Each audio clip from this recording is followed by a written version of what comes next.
नमस्कार। बहुत स्वागत है आप सभी दर्शकों का मेष राशि के लिए गुरु गोचर के इस वीडियो में। उच्च की राशि में अतिचारी देवगुरु बृहस्पति, जी हाँ, ज्ञान, धन, संतान, भाग्य, विवाह, धर्म, अध्यात्म, स्पिरिचुअलिटी और मांगलिक कार्यों के कारक देवगुरु बृहस्पति 2 जून को अपनी मिथुन राशि को छोड़कर अपनी उच्च राशि कर्क राशि में गोचर कर चुके हैं और यहाँ पर 31 अक्टूबर 26 तक गोचर करेंगे और उसके बाद सिंह राशि में चले जाएंगे। महत्वपूर्ण बात यह है कि इस पूरे गोचर काल के दौरान गुरु अतिचारी अवस्था में गोचर करेंगे। अतिचारी का अर्थ होता है सामान्य से अधिक तीव्र गति से गतिमान होना। अब देखिए, देवगुरु बृहस्पति एक राशि में 12-13 महीने का गोचर होता है, लेकिन यहाँ पर 5 महीने में ही कर्क राशि से सिंह राशि में चले जाएंगे। इसका मतलब यह है कि दुगनी से भी अधिक तीव्र गति से गतिमान होंगे। तो सीधी सी बात है कि जितना तीव्र गति से गतिमान होंगे उतना ही तीव्र गति से अपना फल भी प्रदान करेंगे। और मेष राशि के लिए तो देवगुरु बृहस्पति प्रबल योग कारक ग्रह बनते हैं। जीवन में जो भी कल्याणकारी कार्य होते हैं उन सब के कारक होते हैं देवगुरु बृहस्पति। ज्ञान और बुद्धि उनसे प्रकट होती है। धर्म और नैतिकता के रक्षक हैं देवगुरु। वो धन जो परिश्रम से नहीं भाग्य से मिलता है उसके कारक हैं देवगुरु। संतान, विशेषकर पुत्र संतान के कारक होते हैं देवगुरु बृहस्पति। तीर्थ यात्रा, देवदर्शन, धार्मिक और मांगलिक कार्य, ये सब गुरु के अधिकार क्षेत्र में आता है। उच्च शिक्षा और शास्त्रों का ज्ञान गुरु की कृपा से ही मिलता है। और सबसे महत्वपूर्ण है गुरु की दृष्टियाँ। गुरु की दृष्टि में अमृत होता है।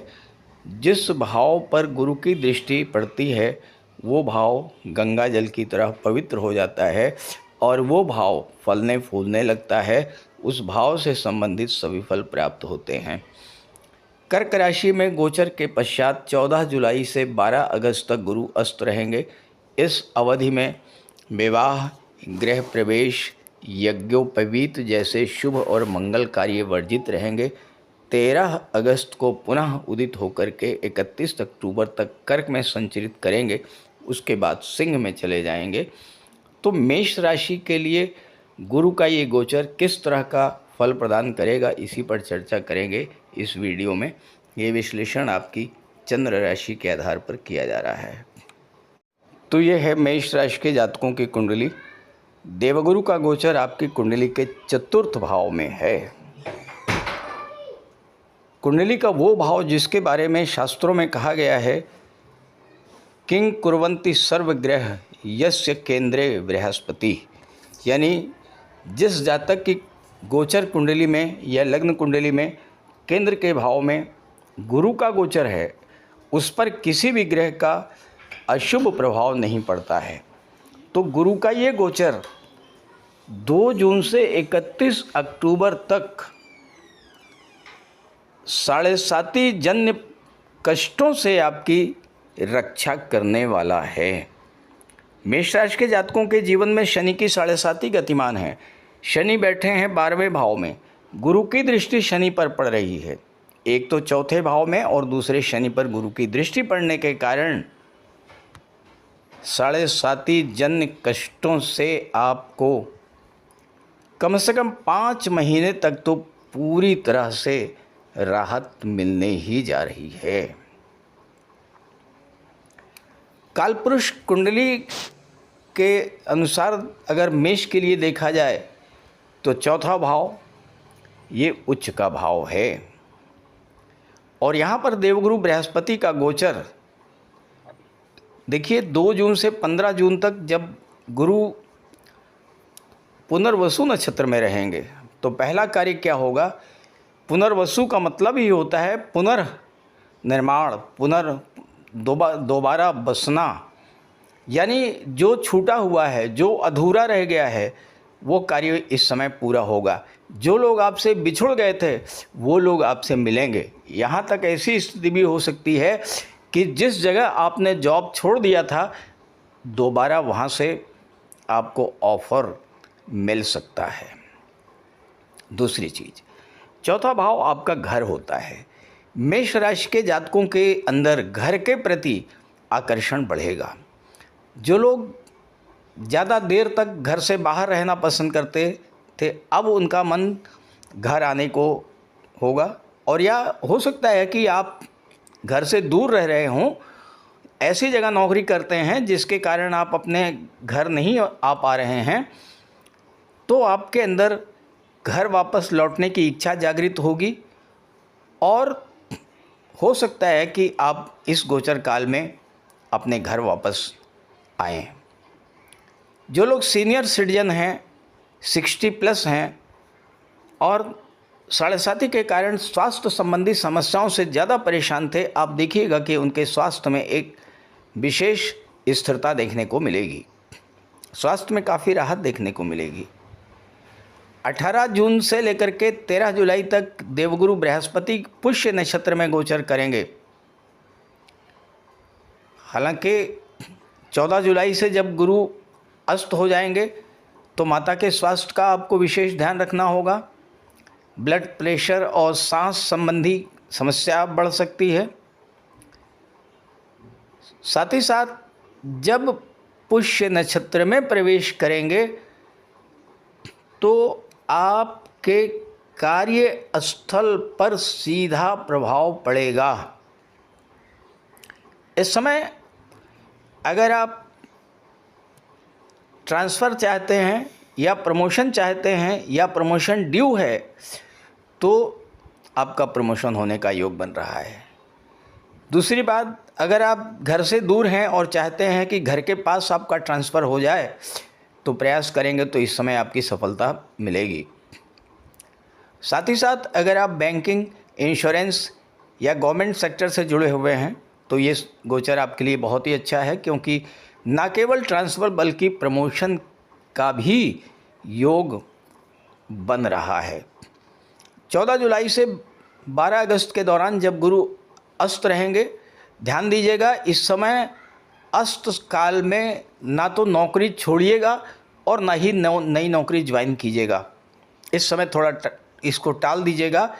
प्रयास कीजिएगा कि अगर नौकरी छोड़ने की सोच रहे हैं तो मत छोड़िए, और नई नौकरी ज्वाइन करने की सोच रहे हैं तो भी मत कीजिएगा, क्योंकि अस्त काल में जो निर्णय आप लेंगे या जो कार्य आप करेंगे वो अधूरा रहेगा। व्यापारियों के लिए समय बहुत अच्छा है। अगर प्रॉपर्टी से रिलेटेड आपका कोई बिजनेस है, अचल संपत्ति का व्यापार करते हैं, आर्किटेक्ट हैं, बिल्डर हैं, बिल्डिंग मटेरियल सप्लायर हैं आप, 18 जून से 13 जुलाई के दौरान अचानक से कोई बड़ा सौदा होगा, अचानक से कोई बड़ी डील आपको मिलेगी। डेयरी प्रोडक्ट्स का व्यापार करते हैं, दूध, घी, अनाज, तो ये गोचर बहुत ही अच्छा है। चंद्रमा लिक्विड के कारक होते हैं और चंद्रमा के ही राशि में गुरु का गोचर है, तो जो लोग मिल्क है, डेयरी प्रोडक्ट्स है, पानी है, कोल्ड ड्रिंक्स है, इस तरह की चीज़ों का व्यापार कर रहे हैं, उनके लिए अच्छा है। वाहन से संबंधित कोई व्यापार करते हैं, ख़ास करके पुराने वाहन को खरीदना और बेचना, उनके लिए 19 अगस्त से 31 अक्टूबर के दौरान काफ़ी अच्छी इनकम की स्थिति बनेगी। और 19 अगस्त से 31 अक्टूबर के दौरान कोई बड़ी प्रॉपर्टी भी आप खरीद सकते हैं।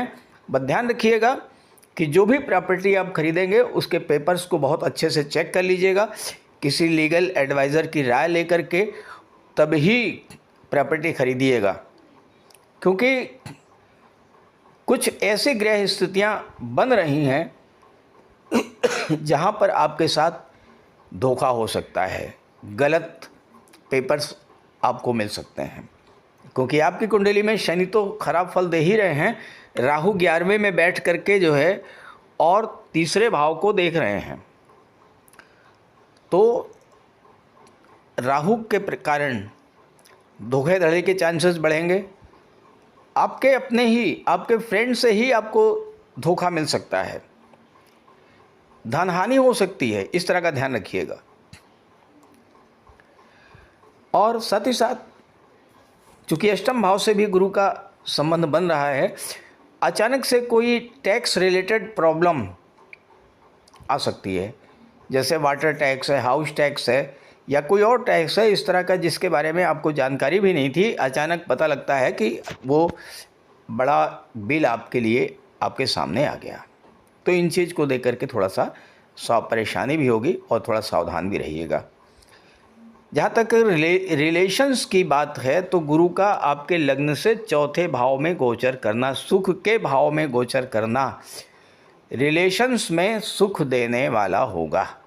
यानी आपके रिलेशंस स्ट्रॉन्ग होंगे। और अगर आप अपने पार्टनर का परिचय अपने घर वालों से कराना चाहते हैं तो ये समय अच्छा है, सफलता मिलेगी। और अगर अपने रिलेशंस को वैवाहिक संबंध की ओर ले जाना चाहते हैं तो यही वो समय है जहां पर आप प्रयास करेंगे तो आपको सफलता मिल जाएगी। अष्टम भाव पे गुरु की दृष्टि है। अष्टम भाव ससुराल पक्ष को दर्शाता है। तो ससुराल पक्ष से अगर संबंध खराब चल रहे थे तो गुरु की दृष्टि पड़ने के कारण ससुराल पक्ष से भी संबंध आपके मधुर होंगे। सास बहू के झगड़े अगर थे वो समाप्त होंगे। और भी ससुराल पक्ष से कोई अगर संबंध खराब हो रहे थे वो समस्याएं इस समय सॉर्ट आउट होंगी। चौथे भाव में गुरु का गोचर करना और हंस महापुरुष राजयोग का निर्माण करना तो केवल एक ही क्षेत्र नहीं बल्कि हर क्षेत्र में केवल और केवल शुभता आएगी। आप देखिएगा, आपकी माता और पत्नी के बीच अगर शीत युद्ध चल रहा था तो वो समापन होगा उसका। जून जुलाई के दौरान आपके घर में रिलेशंस भी अच्छे रहेंगे, घर का वातावरण बहुत अच्छा रहेगा। और साथ ही साथ यहाँ ध्यान दीजिएगा कि गुरु का संबंध ना तो पंचम से बन रहा है, ना नवम से बन रहा है और ना ही एकादश से बन रहा है। लेकिन हाँ, अगर पहले से प्रेगनेंसी की स्थिति बनी हुई है तो ये समय आपके लिए बहुत शुभ है, क्योंकि चौथे भाव में गुरु का गोचर सुख प्रदान करने वाला होगा। कुल मिलाकर के छात्रों के लिए भी बहुत अच्छा है। आपके पंचम के स्वामी सूर्यदेव हैं जो कि आपके लिए प्रबल योग कारक होते हैं। तो अगर आपका बच्चा हॉस्टल में पढ़ रहा है तो उसके लिए अच्छा समय है और हो सकता है कि वो छुट्टी के दौरान घर आए। उसकी कंसंट्रेशन बढ़ेगा, फोकस बढ़ेगा पढ़ाई पर। और अगर कोई एग्ज़ाम हो रहा है तो उसके लिए भी उसको सफलता मिलेगी। तो कुल मिलाकर के ये गोचर आपके लिए बहुत अच्छा है। हाँ, ये चौथा भाव ये काल पुरुष का हार्ट माना जाता है। तो यानी दिल से संबंधी, छाती से संबंधी, सांस संबंधी, फेफड़े संबंधी कोई समस्या अगर है तो इसका ध्यान रखिएगा।